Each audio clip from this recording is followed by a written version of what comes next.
Welcome, everyone. I am so excited. I'm just so happy that you decided to join us tonight. We want to thank you, whether you're watching this on the replay or you're just watching us tonight in live and in person. I am here with the man with the master plan, George Amos Jr., and today we are talking about mindset matters. And this is where we'll come on and we will talk about things that affect life, love, relationships, business, because as you will know, George will introduce himself and I'll introduce myself as well. But my name is Renee Terrell. I'm a marketing and brand strategist, and I help business owners, service providers, and executives and established authors monetize their message, establish their brand, and attract their ideal clients with ease. And I am excited to be here tonight to talk with a businessman who has decades of experience in not only just business, but also in dealing with relationships and leading and guiding people. So I want to introduce none other than George Amos Jr. Welcome, George. Hello, hello. What's up, my sister? How are you? I'm Uh, good. How you doing? I can't complain. First of all, before we get started, I know I probably shouldn't do this, but I'm like, girl, you looking fly. You looking gorgeous tonight. I Thank you, see you. George. I I got see to you, take you with girl. me. You Okay. doing your thing. You doing your Thank thing. you. And you are great at what you do. Thank you so Thank much. you. Thank you so much. But anyway, my name is George Amos Jr., as she said. Uh, Businessman, been in business for over 30 years, IT, networking stuff, and totally got out of that. And I'm doing mentoring programs for men. Got a program called Men to Man, where I talk to men. I do one-on-one sessions with men.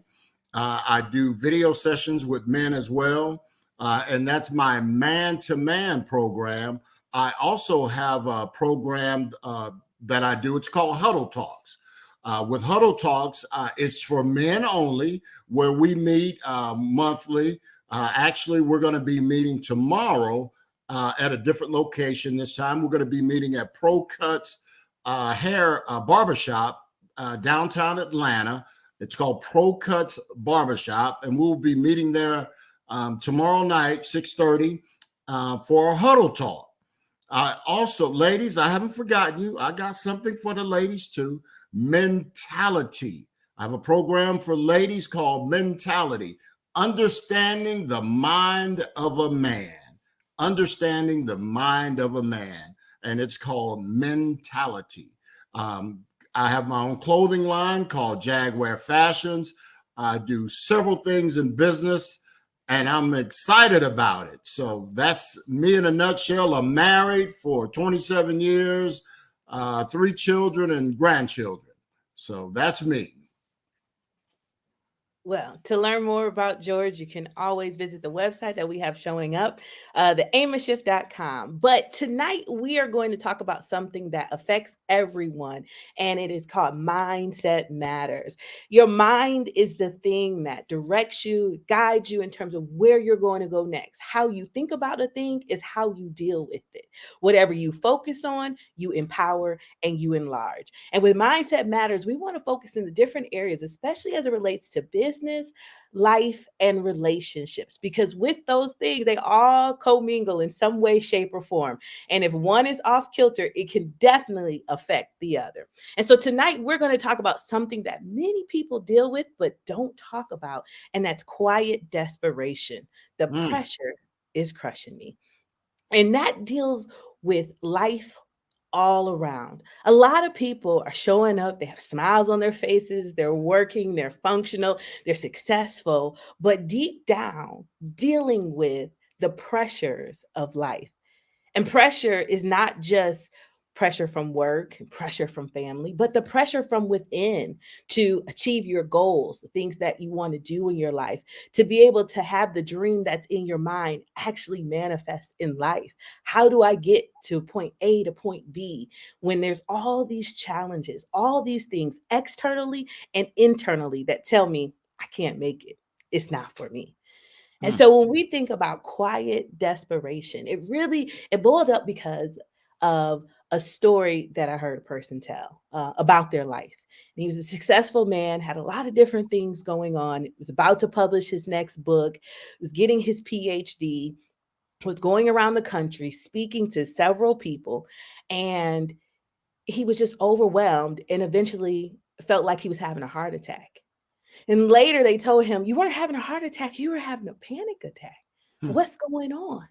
And he said, Wow. "What do you mean, what's going on?" He's saying all the great things that's going on in his life. "Why are you telling me I'm having a panic attack? That's not something that I deal with. That's not something that I have." And what they explained to him was that, they asked him, "Why are you doing all of this? Are you struggling in some kind of way? Or do you need help in some area or something like that? Like, why are you working this hard, and overworking yourself?" And he didn't have an answer. And what he realized in that moment was that he needed a therapist for his past and a coach for his future. Hmm. He realized that he was living his life driven by his emotional needs and not by purpose, because there Wow. was no need for him to work that hard. It was just something that he did. And when he began to unpack his emotional issues, he found out that basically all emotional issues can be traced to two things that happened in our early years. Is either something that someone didn't do, that they should have done, or it's something that they didn't do enough of that they should have done. And Wow. so what he realized is that growing up in a southern town, being around men who weren't very verbal, and they had their reasons why they weren't verbal, the only thing that he got affirmed for was when he achieved something. He had good grades, he did good in sports, things of that nature. So for him, that's what he attached his emotional needs to. So his emotional issues, like, they didn't just show up like someone breaking down and crying. A lot of times people feel, well, just because I'm not, emotional, they just think I'm crying all the time, I'm having a breakdown. But emotions come in lots of different ways. And being angry is an emotion. And what he realized is that his emotional dysfunction showed up in his accomplishments. So for him, he just wanted to accomplish one thing, then accomplish the next, the next, the next. And with every accomplishment, he felt better about himself because that's what was given to him when he was in his early childhood. And what he began to even realize even more was that his relationships, his friends, his peers supported and celebrated his self destructive behavior, because on the outside looking in, they're like, "Man, you killing it, you doing it." But on the inside, he was killing himself because he was looking for that need, that emotional need to be met by accomplishing something, but he was failing in other ways.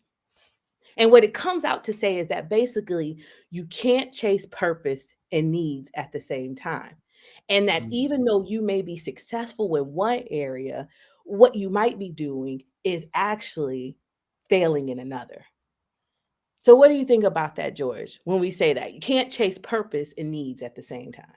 You can't chase purpose and needs at the same time. Before I go there, if you don't mind, I'd like to start with I can relate to his story, number one, because I was a man that was on the verge of quitting when it comes to business.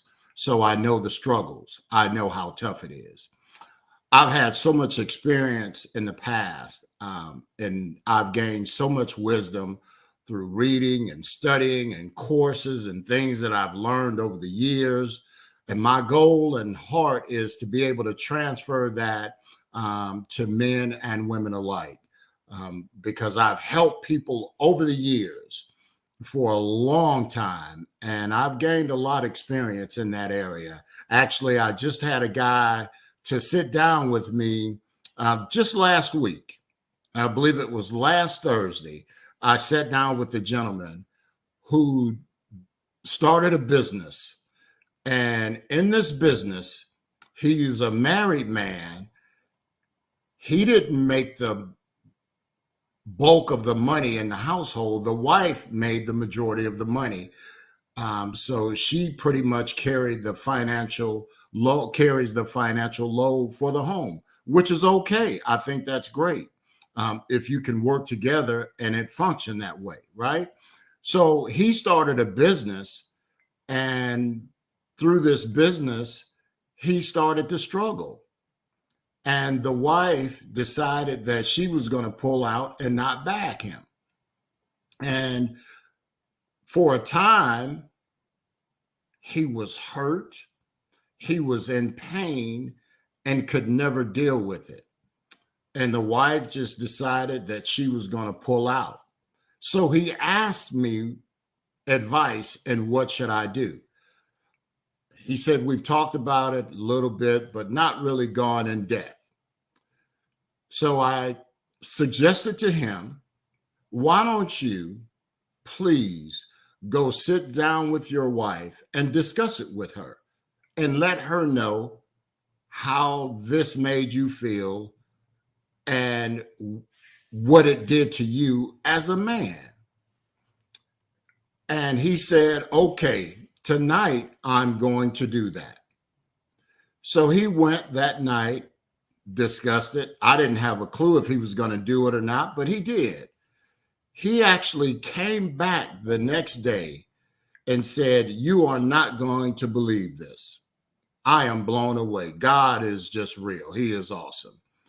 He said, my wife sat me down. We had this conversation and it got deep early. He said, I don't know if we've ever had a deep conversation like this. He said she admitted that she was wrong, that she shouldn't have never stopped what he was doing because it was a dream of his and a passion. He said he was almost in disbelief with what she shared with him and her sincere apology. This man told me that he cried, that he was almost in disbelief, and he stayed up all night. He said it drew him so close to his wife just for her owning up to the fact that she was wrong. He said, I love her now more than ever. And I sat there and we hugged, me and a brother, in a public place. I'm a macho man. You know, I don't really do the hug and stuff like that. But I almost cried. I'm teary with this brother because he was so overjoyed and so helpful.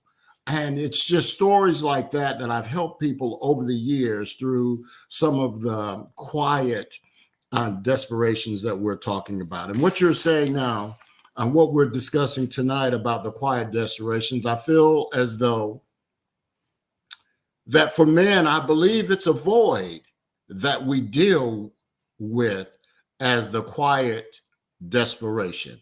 And with that void, I believe what we try to do is go fill that void with possessions, with money, with women, with things. We try to fill it with all of these things, seeking an acceptance or an approval that we don't feel that we've ever gotten, whether it be from a dad, a missing dad, or even an absentee dad. We feel like we're missing something and we're chasing something, and we continue to chase these things, whether it's cars, whether it's homes, whether it's women, whether it's possessions, because of this void that we're missing in our lives. And it continues to repeat itself when we achieve whatever goals there are and it doesn't happen. Rather than us changing the equation, we pursue it even more and continue down the same path, which leads to frustration, depression, and all of these things come at us as we are men dealing with quiet desperation. And that's so interesting that you say that. And women do it too. We fill ourselves with other things so that we don't have to focus on the pain and the pressure of Mm-hmm. trying to achieve our goals, because pressure doesn't isn't always necessarily painful. It's just also sometimes pressure to just do it right, to get it done. You have so many things that you need to do in a certain amount of time, and you're trying to balance life and work and yourself And using that pressure can sometimes be so crushing, and you're still walking around trying to smile through it and live through it and still perform and do work to the level that you've always done, but sometimes Mhm. we miss out along the way. And that Mm. pressure is that quiet desperation, looking for someone to see you needing help and assisting help and not being able to get there. And Mm. especially when it comes to men, like in the story, the man didn't, he said, I grew up with men who were, like you were saying, macho men, manly men. They're Right. not verbal, right? But there's a lot of women who have grown up or dealt with women who are not verbal or don't tell the truth. If we Mm. look at this social media world, okay, create whatever illusion you want to create. And it's not a lot of people necessarily being honest about what comes with what it is that they're showing. So you might see fancy cars or these relationships that are great, but they're not telling you that they argued right before they got on the live, or that they're barely talking to each other, or that they have real issues that they're dealing with within their marriage. They're showing you what they want you to see. It's a very sculpted, particular presentation that you're giving off. And if we think Mm. about it, that kind of mirrors life. If you walk by somebody, most of the time say, "Hey, how are you doing?" Most people say, "I'm good." It's Yeah. not too many people that sit around and say, "Well, you know what? What's really going on with me today is such and such and such and such," right? And most people, if we're honest, you're like, "Well, I was really just saying hi as a passing thing. Like I didn't know we were going to sit and start having a full conversation." Yeah. And that's so important. And so, what are some things like even in that moment when we talk about support? And your example that you gave, and the wife was like, "I'm done. This is no, you're not Mhm. doing enough. I'm done." Okay, what do people do? How do relationships get past the point where one person feels like they need more support and the other person feels like I've done so much already and it just still doesn't seem to be enough? Wow. How do, Wow. how do they get past that? How do you even approach that conversation? Hmm. That's a great question. And I believe we have to start with forgiveness and owning your part to the contribution, whatever that is. And if you're going to be married for a long time or for life, there's going to have to be forgiveness. There's going to have to be a reckoning. There's going to have to be some humility where one person or both parties are going to have to just sit down and say, you know what? We're going down the wrong road and we need to detour to get back on the right track. Because if you don't, it will breed frustration. It will breed, and I'm going to speak just from the man side because that's what I like to deal with for men being unappreciated. Because oftentimes that's how men feel. We're already in fear of being afraid because of the load that we feel that we have to carry within the home.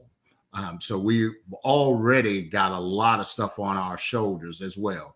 And I'm not negating that the wife doesn't have a lot of things on her shoulders or her plate as well, because she does.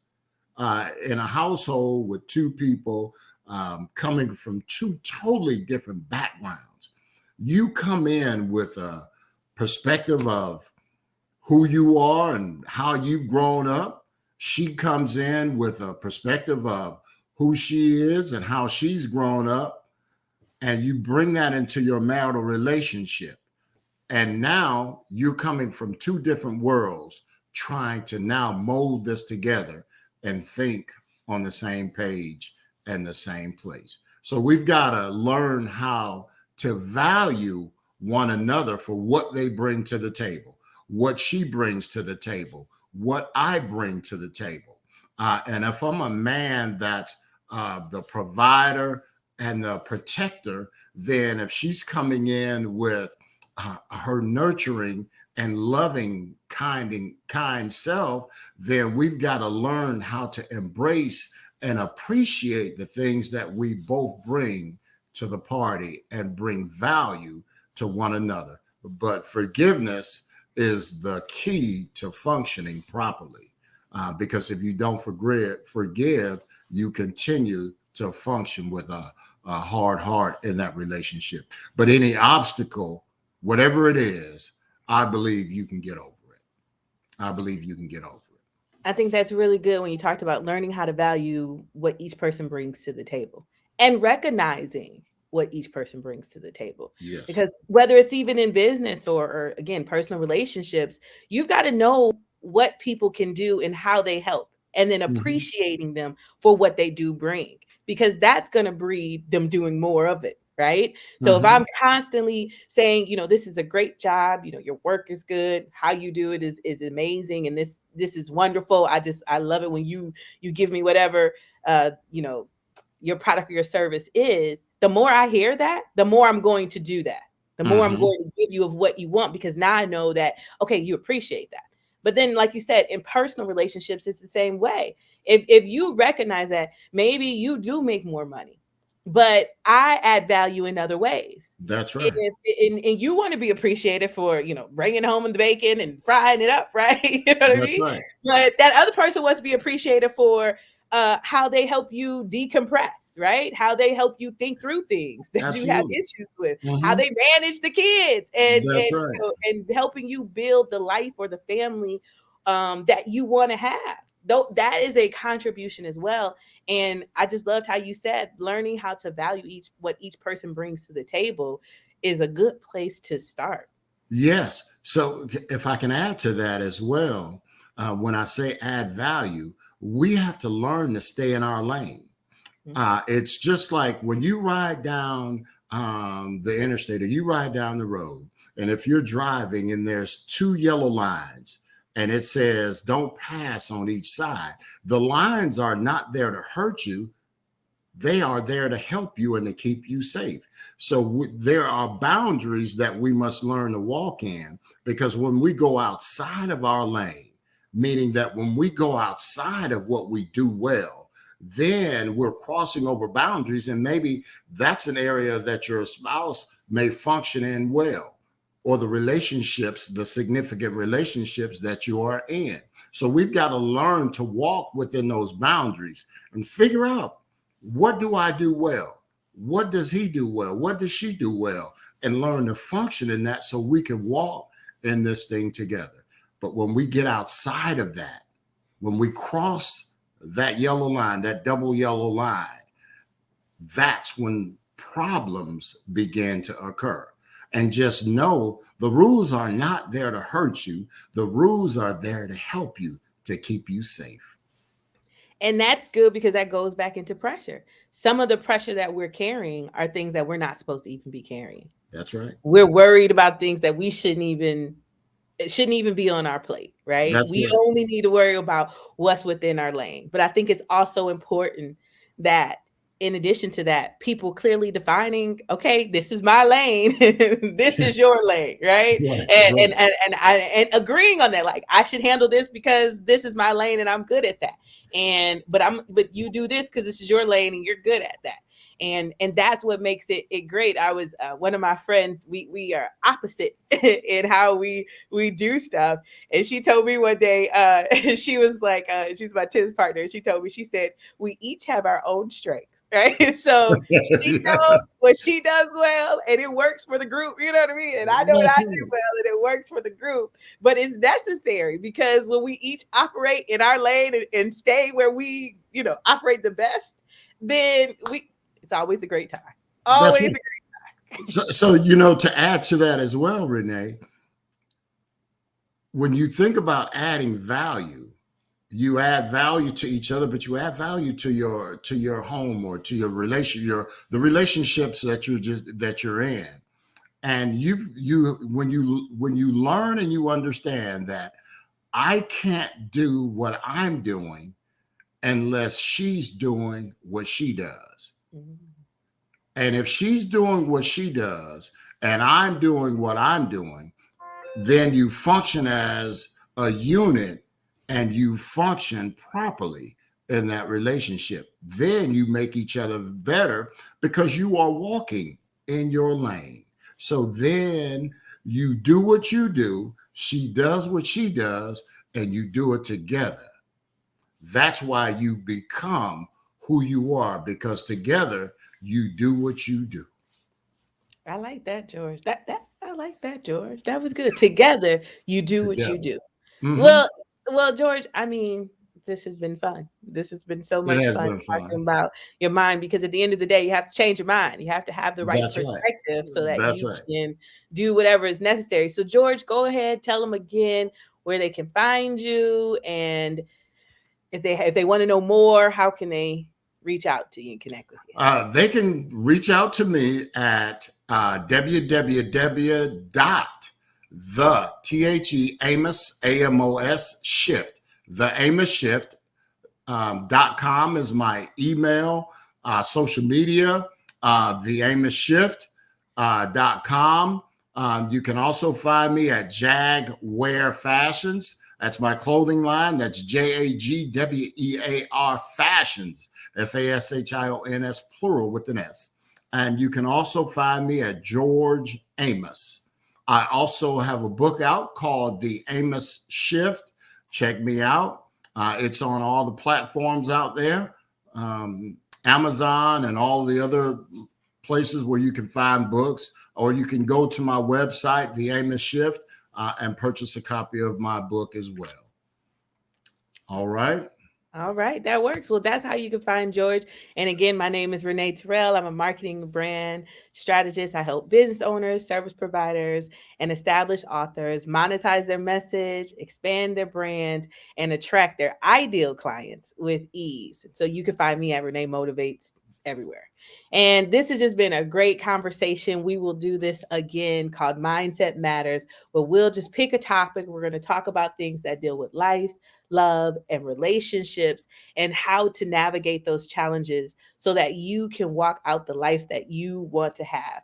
One thing that I tell everyone all the time is that you have a responsibility to place your stamp on the world, because if you don't do it, no one else will. So make sure that whatever you are uniquely gifted and created to do, that you just do it like nobody's business, because if you don't, the world will never experience it.